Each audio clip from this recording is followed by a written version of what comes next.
Hello everybody, I welcome you all to my channel Law Classes by Shivani.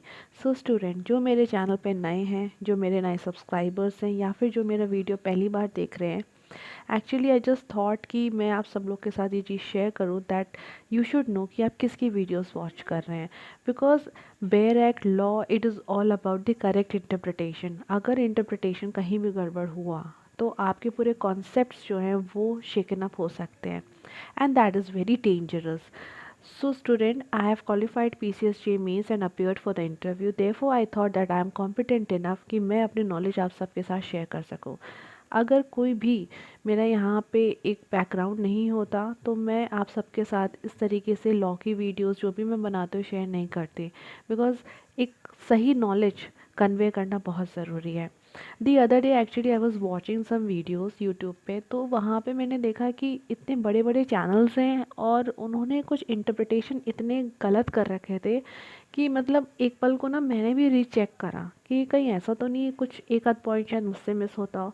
Then I again referred the books.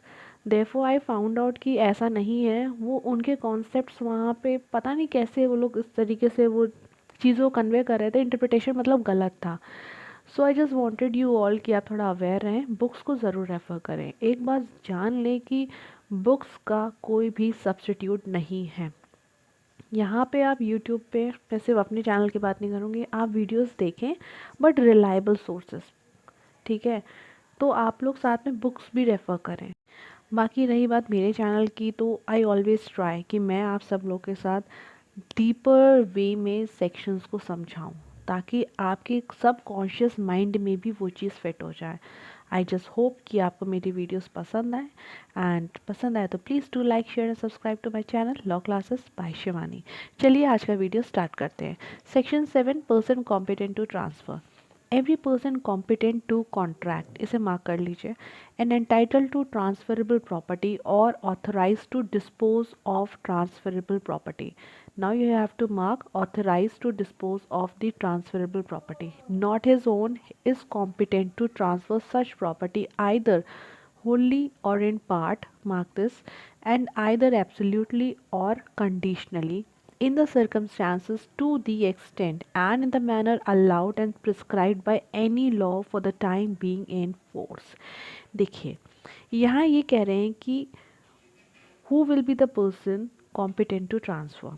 ठीक है, competency की बात करिए, transfer property act Indian contract act पे based है। तो यहाँ पे सबसे पहला पॉइंट उन्होंने यही कहा है कि person who are competent to contract entitled to transfer the property, so the person should be competent to enter into a contract. अब competency to enter into a contract, इसके लिए आप रेफर करेंगे सेक्शन 11 और 12 ऑफ इंडियन कॉन्ट्रैक्ट एक्ट। तो यहाँ पे add कर लीजिए सेक्शन 7 के साथ section 11 plus section 12 of Indian contract act. तो वहाँ पे ये दे रखा है कि the person should have attain the age of majority, he should be of sound mind, he should not be disqualified by any law. तो ये 3 कंडीशंस हैं। तो अगर आप मेजर हैं, साउंड माइंड है, and you are not disqualified under any law, तो you are competent to enter into a contract. एक चीज़ और याद रखिएगा, जो कॉम्पिटेंसी है यहाँ पे एज ऑफ मेजॉरिटी इसमें बेसिकली वो डिफर करती है from case to case. For the purpose of contract अगर 18 साल है तो ज़रूरी नहीं है एज ऑफ मेजॉरिटी हर एक केसेस में। फॉर एग्जांपल गार्जियनशिप हो गया तो वहाँ भी 18 साल ही है, ठीक है। तो मतलब वो डिफर करती है आपकी। Now, the second most important element of the section is that the person should also be authorized to transfer that property. देखिए ऐसा नहीं है that if you are competent in a way that you can transfer the property, you are sound mind, आपने age of majority भी attain कर ली है, that does not mean that along with that you are also authorized, ठीक है, ज़रूरी नहीं है। तो यहाँ पे the person should be authorise to transfer, इसके साथ साथ कॉम्पिटेंसी जो है, दो चीज़ें हैं यहाँ पे, person should be competent to transfer and the person should be authorise to transfer. अब अगर हम ये बात करें कि ऑथराइज टू ट्रांसफ़र, हो सकता है जो ओनर है प्रॉपर्टी का वो खुद ही प्रॉपर्टी ट्रांसफ़र कर रहा है, या फिर उसने किसी एजेंट के थ्रू जो है प्रॉपर्टी ट्रांसफ़र करवाई है अपनी। देखिए एक रूल होता है, Nemo debit quad non habit, means you can not transfer what you don't have, right. तो अगर आपके पास अथॉरिटी ही नहीं है ट्रांसफ़र करने की प्रॉपर्टी तो आप कैसे कर सकते हैं, वही चीज़ यहाँ पे बोली है। सो एट द एंड ट्रांसफ़र करेंगे प्रॉपर्टी को आप एब्सोल्युटली भी ट्रांसफ़र कर सकते हैं, जैसे कि सेल हो गया, गिफ्ट हो गया। आप कंडीशनली भी कर सकते हैं, पार्शियल भी कर सकते हैं। So all these things are there in this definition. So at the end मैं आपसे ये कहूँगी, यहाँ पे डेफिनेशन में 2 एलिमेंट है, 2 क्वालिफिकेशन है सेक्शन 7 के लिए। Person should be competent plus the person should be authorise to transfer the property. If I am competent does not mean I can sell your property, ठीक है, unless and until you authorize me to transfer that property of yours, ठीक है। सो अब ये definition हो गई complete. अब हम देखेंगे next definition, that is operation of Section 8, it talks about the operation of transfer. Unless a different intention is expressed or necessarily implied, a transfer of property passes forthwith to the transferee all the interest which the transferor is then capable of passing in the property and in the legal incidents thereof. तो यहाँ पे जो important key term है वो है legal incidents। देखिए general rule ये है, जब कभी भी कोई प्रॉपर्टी ट्रांसफ़र होती है तो जितने भी इंटरेस्ट होते हैं उस प्रॉपर्टी में वो सब ट्रांसफ़र होते हैं ट्रांसफरी को, अनटिल एंड अनलेस कोई क्लॉज इम्पोज है, ठीक है। तो लीगल इंसिडेंट्स मीन्स उसके साथ साथ कौन से इंटरेस्ट है जो इम्प्लाइडली ट्रांसफ़र होंगे अगर कोई क्लॉज इम्पोज नहीं है तो, ठीक है। तो यहाँ पे एक तो है आपका, अगर प्रॉपर्टी लैंड है अगर उसे ट्रांसफ़र कर रहे हैं तो उसके साथ साथ ईजमेंट्री राइट्स हो गए, कोई रेंट्स अगर हैं, कोई प्रॉफिट है या फिर जितने भी बेनिफिट्स हैं arising out of that land वो सब ट्रांसफ़र होंगे। अगर प्रॉपर्टी मशीनरी है which is attach to the earth तो जितने भी मूवेबल पार्ट्स हैं वो सब ट्रांसफ़र होंगे। अगर प्रॉपर्टी कोई घर है, अगर किसी घर को ट्रांसफ़र कर रहे हैं, बेच रहे हैं, तो उसके साथ साथ जितने भी ईजमेंट्री राइट्स है, रेंट्स है, लॉक्स है, की, दरवाजे, समझ रहे हैं, Windows, doors, everything will be transferred along with the house. Plus कोई भी परमानेंट नेचर की यूज़ की चीज़ें हैं वो सब। ऐसा तो होता नहीं कि अगर घर को ट्रांसफ़र कर रहे हैं, बेच रहे हैं तो आप जो है उसके दरवाजे निकाल के ले जाएंगे, ऐसा नहीं है ना। उसके साथ साथ वो सब चीज़ें भी ट्रांसफ़र होती हैं। Now the next thing is that when the property is debt और अदर एक्शनेबल क्लेम। इसे थोड़ा समझने वाली बात है कि यहाँ पे क्या चीज़ है, but not the arrears of interest accrue before the transfer. देखिए when the property is debt या फिर actionable claim, for example X creditor है, वाई डेटर है, ठीक है। अब एक्स ने जो है 2 लाख रुपए का लोन दिया था वाई को, ठीक है, और उसके बदले उसने क्या करा, 2 लाख 5 लाख कुछ भी, ठीक है, एज अ सिक्योरिटी जो डेटर है जिसने लोन लिया है उसने as a security for example कुछ ज्वेलरी आइटम्स जो हैं वो एक्स को दे दिए हैं, ठीक है। अब क्या है कि एक्स के पास ये जो राइट है कि वो पैसा रिकवर करेगा, ठीक है, वो उसने ट्रांसफ़र कर दिया बी को, ठीक है। भाई मैं क्रेडिटर थी, मुझे रिकवर करने थे अपने पैसे, बट ये राइट मैंने ट्रांसफ़र कर दी किसी और को, ठीक है। साथ साथ में जो भी सिक्योरिटी मैंने रखी थी ना वो भी मैं ट्रांसफ़र करूँगा। तो वो ये कह रहे हैं कि राइट टू रिकवर डेट जो है इसके साथ साथ सिक्योरिटी भी ट्रांसफ़र होती है। समझ में आया आपके? Now the next point is that जब कभी कोई प्रॉपर्टी मनी है, अगर आप किसी पैसे को ट्रांसफ़र कर रहे हैं तो उसके साथ साथ उसके इंटरेस्ट जो है, कोई इनकम है अगर, वो भी ट्रांसफ़र होती है, but not the arrears of interest accrue before the transfer. मतलब कि ट्रांसफ़र करने से पहले जो भी फ़ायदा होगा वो ट्रांसफ़र नहीं होगा, ठीक है। सो आई थिंक ये सेक्शन क्लियर हो गया आपके। सेक्शन 8 में क्या बात करी, ऑपरेशन ऑफ ट्रांसफ़र, याद रखेंगे legal incidents and property, land है, मशीनरी है, हाउस है, डेट है या फिर actionable claim, and when the property is money तो उसके साथ साथ क्या इंटरेस्ट हैं जो ट्रांसफ़र होते हैं, ठीक है, ये सब आपको ध्यान रखना है। Now the next provision is section 9 that is oral transfer. So section 9 read as a transfer of property may be made without writing in every case in which a writing is not expressly required by law। देखिए oral transfer possible है जहाँ पे writing is not required, ठीक है, तो वहाँ पे orally आप जो है प्रॉपर्टी को ट्रांसफ़र कर सकते हैं। सेक्शन 54 में आप देखेंगे कि मान लीजिए अगर प्रॉपर्टी की वैल्यू 100 रुपये से कम है, देखिए अब तो होता नहीं है बट स्टिल ये प्रोविज़न है, अगर 100 रुपये से कम की प्रॉपर्टी तो बस आप डिलीवर कर दीजिए, ठीक है, ओरल ट्रांसफ़र, सेल कंप्लीट हो जाएगी। बट एक ऑप्शन और है रजिस्ट्रेशन का भी वहाँ पे कि रजिस्ट्रेशन करा लो या फिर ऐसी प्रॉपर्टी डिलीवर कर दिया आपने, ठीक है। सो जस्ट दैट डिलीवरी उसी से सफिशिएंट हो जाएगा, ओरल ट्रांसफ़र हो गया वहाँ पे, समझ रहे हैं। तो बेसिकली ओरल ट्रांसफ़र जो यहाँ पे प्रोविज़न रखा है वो इन सब केसेस के लिए रखा है। अब 100 रुपये से कम की प्रॉपर्टी के लिए कौन जाके रजिस्ट्रेशन कराता है, पहले तो वैसे भी कोई ज़रूरत होती नहीं थी, ऐसे ही ओरली ट्रांसफ़र हो जाते थे। सेक्शन 54 में अभी भी ऐसा प्रोविज़न है, ठीक है, अमेंडमेंट की ज़रूरत है बट अभी तक हुआ नहीं ऐसा कोई amendment. So section 9 oral transfer it is completed. अब हम देखेंगे सेक्शन 10 कंडीशन रिस्ट्रेनिंग एलियन।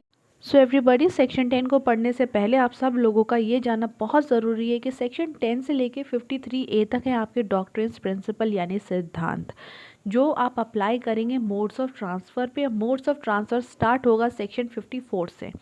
अब मोड्स ऑफ ट्रांसफ़र क्या है, ऑलवेज रिमेंबर, यानी कि आप सेल कर रहे हैं प्रॉपर्टी को या गिफ्ट में दे रहे हैं, एक्सचेंज कर रहे हैं, मॉर्गेज कर रहे हैं, लीज पे दे रहे हैं, ठीक है। ये सब हो गए आपके modes of transfer. I hope ये चीज़ क्लियर हो गई है। देखिए अब हम पढ़ेंगे सेक्शन 10। सेक्शन 10, 11, 12 इनको एक साथ पढ़ा जाता है, ठीक है। सेक्शन 10 बात कर रहा है कंडीशन रिस्ट्रेनिंग द एलिनेशन। जब कभी भी कोई भी प्रॉपर्टी ट्रांसफ़र होती है तो मान लीजिए साथ में कोई कंडीशन इम्पोज है।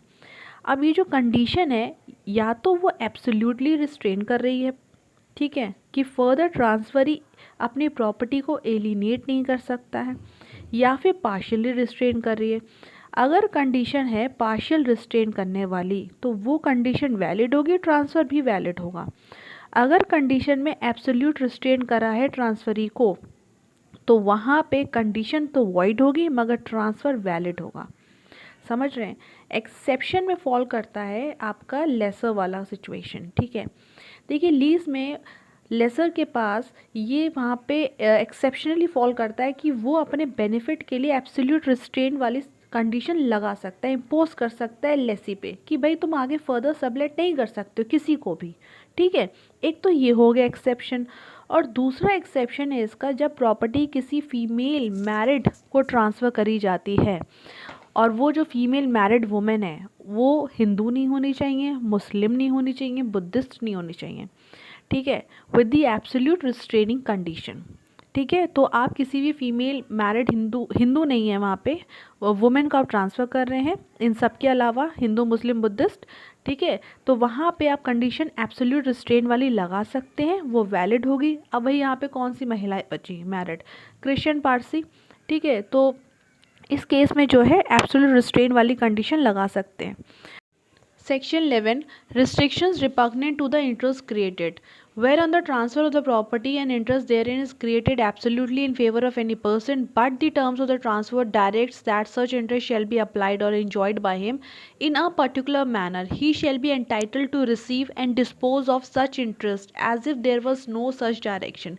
देखिए यहाँ पे वो कह रहे हैं कि जब कभी भी आप प्रॉपर्टी को ट्रांसफ़र करते हैं और साथ में अगर आपने इन्जॉयमेंट किस तरीके से प्रॉपर्टी का करना है, ठीक है, वो कंडीशन अगर इम्पोज कर दी है तो ऐसी कंडीशन माना जाएगा कि ऐसा कोई डायरेक्शन दिया ही नहीं गया था, ठीक है, अपने आप में वो कंडीशन वॉइड हो जाएगी उस तरीके से।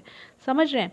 So when any property is absolutely transfer, यहाँ पे लिखा है पहले ही आपका एब्सोल्युटली ट्रांसफ़र कर रहे हैं यानी सेल हो रहा है, गिफ्ट में दे रहे हैं या फिर एक्सचेंज कर रहे हैं, बट साथ में कि सामने वाला जो ट्रांसफ़र ही कैसे प्रॉपर्टी का इंजॉय करे, इंजॉयमेंट किस तरीके से होना है प्रॉपर्टी का, वो वाली कंडीशन अगर इम्पोज कर दिए तो वो कंडीशन वॉइड हो जाएगी, ठीक है। तो इस तरीके की कंडीशंस जो है बेसिकली मानी नहीं जाती हैं, ये माना जाएगा as if there were no such directions. So section 11 का जो पैरा 2 है वो जस्ट अपोजिट है सेक्शन 11 के पैरा 1 में। पैरा 2 में ये कहा है कि अगर दो प्रॉपर्टीज़ हैं, ठीक है, दो प्रॉपर्टीज़ में एक प्रॉपर्टी को कर दिया transfer with the condition that in a particular manner there should be the enjoyment of the property and this was done for the beneficial enjoyment of the other property, तो ऐसे में condition valid हो जाएगी। मान लीजिए दो property हैं, property 1 property 2, ए ने अपनी प्रॉपर्टी 1 जो है बेच दी है इस कंडीशन के साथ कि तुम जो है प्रॉपर्टी 1 में यहाँ पे कुछ एरिया में कुछ चीज़ें जो है कंस्ट्रक्ट मत करना, थोड़ा सा एरिया छोड़ देना, बिकॉज मेरा राइट ऑफ वे है मेरे प्रॉपर्टी 2 के लिए, ठीक है। तो इस तरीके की कंडीशंस इम्पोज करी जा सकती हैं कि आप इंजॉय करो प्रॉपर्टी को इस पर्टिकुलर मैनर में। यहाँ पे कह दिए कि ठीक है इंजॉय करना है बट बस थोड़ा सा एरिया जो है छोड़ देना है, तो इस तरीके की जो डायरेक्शंस है वो एनफोर्स हो जाएंगी, ठीक है। Section 12, conditions making interest determinable on insolvency और अटेम्प्टेड एलिनेशन। तो यहाँ पे कीवर्ड है इंसॉल्वेंसी और attempted alienation. where the property is transferred subject to a condition or the limitation making any interest therein reserved को mark कर लीजिए, or given to do or the benefit of any person to seize on is becoming insolvent or endeavoring to transfer or dispose of the same, such condition या फिर limitation void है। Nothing in this section applies to a condition, यानी यहाँ पे exception आ गया lease के case में for the benefit of the lesser or those claiming under him। Basically जब प्रॉपर्टी ट्रांसफ़र करी जा रही है, ठीक है, और अगर ट्रांसफ़रर ने कंडीशन 1 कंडीशन 1 अगर ये लगा दी है कि ट्रांसफ़री के इंसॉल्वेंट होने पे प्रॉपर्टी मुझे ही वापस मिल जाएगी, it will revert back to me, ऐसी कंडीशन वॉइड होती हैं। अगर ट्रांसफ़रर ने एक और कंडीशन ये भी लगा दीजिए, मान लीजिए कि फर्दर ट्रांसफरी प्रॉपर्टी को एलिनेट नहीं कर सकता है, ट्रांसफ़र नहीं कर सकता, या फिर वो कोशिश भी नहीं कर सकता, even he can't attempt, and अगर ब्रीच करी ऐसी कंडीशन की तो property will revert back to me, that is the transferor. So ऐसी कंडीशन इम्पोज करके ट्रांसफ़रर अपनी राइट रिजर्व करता है, ठीक है। तो ये सारी कंडीशंस वॉइड हैं, ठीक है, ये मानी नहीं जाएंगी, they will become void. So everybody, आज का ये लेक्चर यहीं पे ओवर होता है। फर्दर जो सेक्शंस है देखिए बड़े इंपॉर्टेंट है, और जैसे कि transfer for the benefit of one person section 13, rule against perpetuity हो गया, एक्यूमुलेशन वाला डायरेक्शन सेक्शन 17 में। देयर आफ्टर आप पढ़ेंगे वेस्टेड इंटरेस्ट क्या है, कंटीजेंट इंटरेस्ट क्या है, जिनमें अक्सर बच्चे कन्फ्यूज़ हो जाते हैं बहुत ही ज़्यादा। I will try to make all these concepts very very clear to you all. I hope आपको मेरा पढ़ाने का स्टाइल जो भी है ये सब समझ में आता हो, एंड बस मुझे आप सब लोगों का सपोर्ट चाहिए। Please do support me. If you like my videos, to like share subscribe and comment down below. So अब हम मिलेंगे अपने नेक्स्ट क्लास में, नेक्स्ट लेक्चर में। Till then take care, bye bye everybody.